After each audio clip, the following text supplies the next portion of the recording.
ব্রাজিলের coach Ancelotti নাকি আর্জেন্টিনার কোচ স্কলনি, কে সেরা? বিশ্ব মঞ্চে দুইজনই সমানে সমান, একজন ইউরোপের আর অপরজন বিশ্ব সেরা। বলতে গেলে একজন বনো উইল আরেকজন বাগা তেঁতুল। বিশ্ব ফুটবলে কঠিন কেরিয়ারে দুইজনই যেন সেরাদের সেরা। আনচেলত্তির আন্তর্জাতিক যাত্রাটা ব্রাজিলে দিয়ে সবেমাত্র শুরু, তাই বিশ্বকাপ কিংবা কোপা আমেরিকার মতো ট্রফি জেতার সুযোগই হয়নি। তবে ক্লাব কেরিয়ারে তিনি সম্পূর্ণ 30 বছরে কোচিংয়ে তিনি জিতেছেন ক্লাবের সব কয়টি শিরোপা। জয় করেছেন জার্মানির বায়ার্ন মিউনিক, ইংল্যান্ডের চেলসি এবং ফ্রান্সের পিএসজি লিগ শিরোপা জিতেছিল। সেই সঙ্গে 3টি চ্যাম্পিয়ন লিগ, 2টি লা লিগা, কোপা দেল রে ও স্পেনিশ সুপার কাপ, 3টি ওয়েফা সুপার কাপ, 2টি ক্লাব বিশ্বকাপ। সব মিলিয়ে কোচ আনচেলত্তি মোট 5টি চ্যাম্পিয়ন লিগের শিরোপা জিতেছে।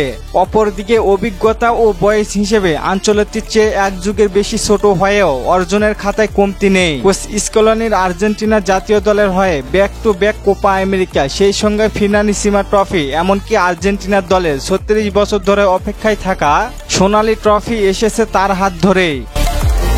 সাম্প্রতিক সময়ে ব্রাজিল যখন ভুগছিল তখন সিলেসাওদের দায়িত্ব নিয়ে আনচেলত্তি হলুদ জার্সিধারীদের প্রথম ম্যাচে সফল না পেলেও দ্বিতীয় ম্যাচে অ্যাটাকিং এর পরে অ্যাটাক করে ম্যাচ জয় করেছে ব্রাজিল। এছাড়া আর্জেন্টিনা যখন প্রায় বিধ্বস্ত একটা দলের পরিণত হয়েছিল, মেসির ক্যারিয়ারে একটি আন্তর্জাতিক শিরোপা তাকে কুরে কুরে খাচ্ছিল, ঠিক সেই সময় স্কলনি যেন সবকিছু বদলে দিয়েছিল। আর এদিক থেকে আনচেলত্তি ও স্কলনির ফুটবল খুব বেশি একটা পার্থক্য নেই। দুইজনের একদিকে যেমন শান্ত স্বভাব, অন্যদিকে কৌশলীয় ভরা আনচেলত্তি একদিকে যেমন দলকে বরাবরই আক্রমণ ধারালো করে তোলেন, অন্যদিকে স্কলনি খেলোয়াড়দের আধুনিক ফুটবলের সাথে মানিয়ে নিতে প্রস্তুত করেন। তাই তো এই দুইজনের অধীনে ব্রাজিল ও আর্জেন্টিনা আবারও স্বপ্ন দেখতে শুরু করেছে। ব্রাজিলের হেক্সা মিশন আর আর্জেন্টিনার শিরোপা ধরে রাখার লড়াই। 2026 বিশ্বকাপের টিকিট পেয়েছে দুই দলই। মাঠে খেলবে মেসি, আলভারেজ, অপরদিকে ব্রাজিলে খেলবে নেইমার ও ক্যাসমিরো, আর পিছন থেকে কলকাঠি নাড়বে আনচেলত্তি ও স্কলনি।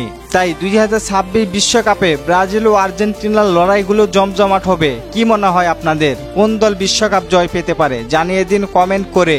আর ফুটবলকে নিয়ে নতুন কোনো প্রশ্ন থাকলে করতে পারেন, পরবর্তী ভিডিওতে রিপ্লাই করব। ধন্যবাদ।